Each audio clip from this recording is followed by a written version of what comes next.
Ini jembatan putus yang menghubungkan Sawang ke Desa Gunci, Kabupaten Aceh Utara.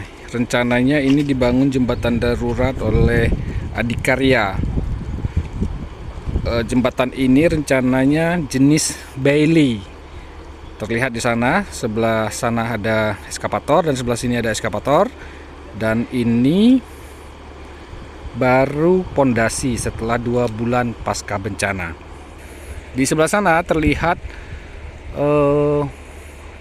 jalur penyeberangan yang menggunakan rakit oleh warga. Ini satu-satunya jalur yang menghubungkan antara kota kecamatan Sawang dengan desa sebelahnya, Desa Gunci, dan 4 desa lainnya di seberang sana.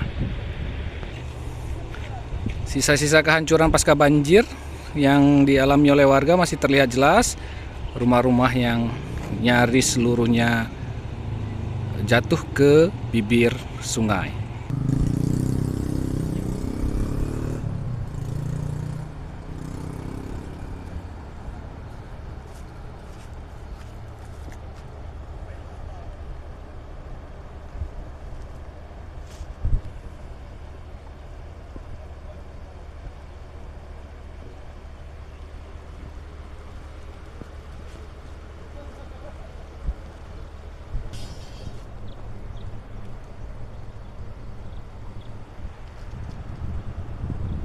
Ini jembatan putus yang menghubungkan Sawang ke Desa Gunci, Kabupaten Aceh Utara.